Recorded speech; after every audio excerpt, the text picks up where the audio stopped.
Mark Skaar on the Skaar Kaard on 103.7 The Fox. It's been a while, but we welcome back John Corabi. John, welcome back. How are you? Awesome, buddy. How you doing? I'm well. The last time I saw you was at the Iowa State Fair opening for Kiss in the Rain 5 years ago. Yes, that was with the Daisies, yeah? Yep. You know what, it's funny, like that whole tour was so surreal, like being a Kiss fan when I was younger and buying tickets and albums and all that stuff, and then to sit down and hang out with them. You know, I've always known, I've known Eric Singer since 1987, but to really sit down and hang out with Paul and Tommy and Gene, it was pretty surreal, but it was a fun tour. It was actually awesome. Talking with John Corabi, and John has new music out, and we'll talk about that in a minute. But, of course, I'm alluding to the fact that John spent a few years in the Dead Daisies, I think 3 studio albums and a live album. What was that like? Because it's a revolving cast of characters. It's a big family, man. Brian, Richard Fortas, Busy, Tommy Clufettos, Daryl, John Stevens, there's a list of people that have been in and out and kind of done their thing with the band, and, myself included, everybody's left on good terms. So, it was a good time. The pace and the scheduling was a little chaotic and hectic, but which is, the reason why I kind of tapped out for a little bit. I kind of wanted to get back to playing my solo music with my son again. My son, we were just getting off the ground. My son moved out to Nashville with me, and then we put the band together, and we were out doing shows. And then I get this gig with the Daisies, and then he was calling me on the road. I'm on the road, flying around in a jet, staying in these great hotels, and he's like, "Dad, I hate you. I'm digging ditch right now. I'm doing construction. When are we going to do some shows?" So I kind of tapped out for a little bit so I could do some stuff with him, and it's been a process trying to get it off the ground. So, but soon. And it's kind of funny because Glenn Hughes comes in as a quote-unquote replacement, and you and Glenn go back to the Motley days when you did Misunderstood together. Yeah, I met Glenn when we were rehearsing, actually, right after I joined the band. And look, as a kid, I remember watching Cal Jam when Deep Purple played, and Glenn just stepping on stage in that white satin outfit with hair down to his waist, and I was like, "Oh my God! This is a guy that does that Scream and Burn." Yeah. You know what I mean? So I was just freaking out, and Glenn was, and he still is. When I released the song the other day, Cosi Bella, I put it on my social pages, and Glenn was one of the first people to shoot me a message. He's like, "Song sounds great, brother. Awesome. Proud of you. The blessings from the Rock and Roll Hall of Famer." You know what I mean? Nice. You got to love that. We're talking with John Corabi. And yes, John has a new song, which John was kind enough to send to me back in June. So I've had it for a little while. It's called Cosi Bella, which we'll get into why it's called that in a minute. But this song is a standalone song, and I really like it. It might kind of shock some people because I think, John, people think of you a certain way or a certain genre, but I remember talking to you years ago, and I asked you if you did a solo album, what would it be like? And you kind of told me some of the touchstones for what something like that might entail, and I think this song kind of incorporates that. Would you agree? Yeah, it's funny because if you listen to the song, and you've heard it, we talked about it when I sent it to you, and if you really go back and look at my history, I have always said, people ask me my 3 favorite bands. Well, it's, obviously the Beatles, Zeppelin, Aerosmith. And if you really look at Aerosmith stuff, Steven is a huge Beatles fan. Yep. So there's a lot of things that they do that are very Beatlesque. I also loved Queen. So I sat down when I wrote this song, and in hindsight, the song was actually written during the time that we were writing the Dead Daisies Burn It Down album. So I went in with Marty prior to the guys coming to Nashville, and I played him this idea, and Marty was like, where are you going with this? And I said, man, I'm really kind of hearing, to some degree, maybe, not that it sounds like it, but in the vein of Penny Lane or Killer Queen by Queen. And as soon as I said it, he was like, okay, cool. So I go, I just want to be musical, man. Like, if it needs piano or horns or a triangle, I don't care. Like, let's just be musical. 70s, late 60s, 70s musical thing. And, now I played it in the Daisy's defense. It was just me with an acoustic guitar singing into my recorder on my phone.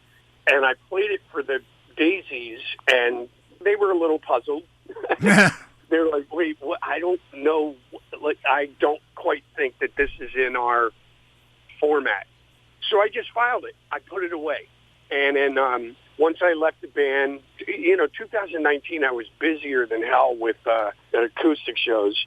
But once 2020 rolled around, I said to Marty, I go, come on, man, let's do a record. And we sat down and we started looking at things again. And now COVID hit.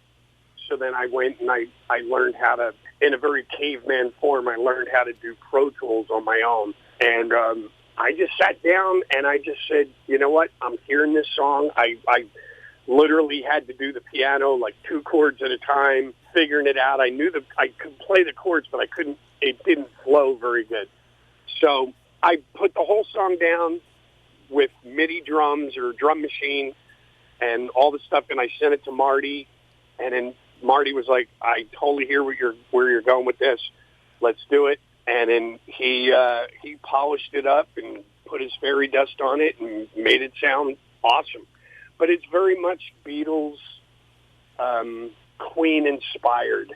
Talking to John Corabi, and the Marty we're referring to is Marty Fredrickson, a well-known songwriter based in Nashville, where you're based. And I had Josh Todd from Buck Cherry on a couple weeks ago. They do a lot of writing together, and so he's prolific and helped you with this song. I like working with Marty as a producer because he's great at getting sounds and tones, but he is a great songwriter as well. And he's one of those rare guys that you look at his resume, co-wrote and recorded all those records in the 90s and 2000s with Aerosmith. Mm-hmm. But he co-wrote Jaded with Steven. He's written for Carrie Underwood. He's written and recorded Motley Crue, Def Leppard, Ozzy Osbourne. So he's kind of all over the place, which is great because I can pretty much hand him anything and he gets it. So I like working with Marty, even back with the Daisies. There was a few songs that Marty had co-writes on because he would help, not only as a producer, but as a songwriter, help develop the song. So it's pretty cool. I like having that other set of ears to bounce things off. Talking to John Corabi. So the song Cosi Bella, where did the title come from? Well, after we finished the tracks, I came home, as I do, and I had a melody, I had the music, and I was just sitting there going, man, okay. And I literally just, once that first sentence comes, I was able to write all the lyrics, put it down, and it was funny. I got all the lyrics done, and I was singing the chorus, she's so beautiful, and, all the stuff. And I had the title So Beautiful at the top, but the more I sat and I thought about it, I went, So Beautiful. It's just kind of an average title. So Beautiful, or Beautiful. You know what I mean? Like, and I don't know what possessed me to do it, but I was on my phone. I had a translation app, and I just typed in So Beautiful, and I looked up to see what it meant in French, what it meant in Italian, Spanish, like all this different stuff. And I just thought the Italian version, Cosi Bella, I just thought it had a cool little ring to it. So I put Cosi Bella and then in parentheses, So Beautiful, for those that want to know what that means. And that's basically Cosi Bella is So Beautiful in Italian. You're talking about trickling these songs out maybe one at a time every so often. Is that kind of the game plan going forward? I've got a bunch of material recorded already, but to maximize everything, I'm going to put out a song. I'm doing what I'm doing now, like do a lot of press, talk about it, try and build this thing. And then I'm thinking like every, I don't know, month, 2 months, release a new song, new video, and then do the same thing, just keep it rolling. And then once I get 2, 3, 4 songs out, maybe 5, then what I'd like to do is do vinyl and CDs, and then I can sell them on my website, Amazon, and at my shows. Because I got to be honest with you, like the days of Tower Records and Sam Goody's and Best Buy and Walmart, Kmart, Best Buy, they only sell the top 20 records on Billboard. So, again, a guy like me or LA Guns, like these bands and whatever, a lot of these artists, they're not going to be in the store. It's not like you can go and scroll through the records like back in the day. Yeah. So most of the records, even with the Daisies, most of the records we've been selling have been through mail order, through the Dead Daisies website, Amazon, or at the shows. So I'm just going to do one song at a time, maybe 3, 4, 5 songs, do a video for each one, get them out there, and then finally drop like a full album or CD, whatever, and just keep my fingers crossed. Any more word on the book? The book is done. I'm actually flying out to L.A. to begin recording the audiobook. It's all done. It's edited. Right now we're just kind of doing the audiobook, and we're just getting pictures together. So that should be here. They may do pre-orders late this year, but they're looking at dropping it in the first quarter of next year. Cool. I cannot wait. That's going to be great. That's going to be a big, I'm glad that's over with. We've been talking about it for a long time. Yeah, and it was weird. It was my stubbornness. Like, I had started doing the book, and then I started to see all these other people putting books out. And then I was on a KISS cruise, and there was like these 3 crew guys from the 70s that wrote a book. I go, oh, man, now the freaking crew guys are writing books. Yep. So I'm just sitting there going, yeah, I'm not going to do this. But 2019, I went down to Australia, and I did a run of shows with my guys, solo, and I met this guy named Paul Miles, who I had known. Paul was really big. He's got a website called Chronological Crew. He's a huge Crew fan. Mm-hmm. And we were just sitting around BSing, and Paul goes, Crab, your stories are funny, man. There's like some really great stuff here. You should write a book. And I said the same thing to him. I go, yeah, I can be somewhere between the ex-wife and the Crew guys. But he goes, no, I think people would really be interested in this.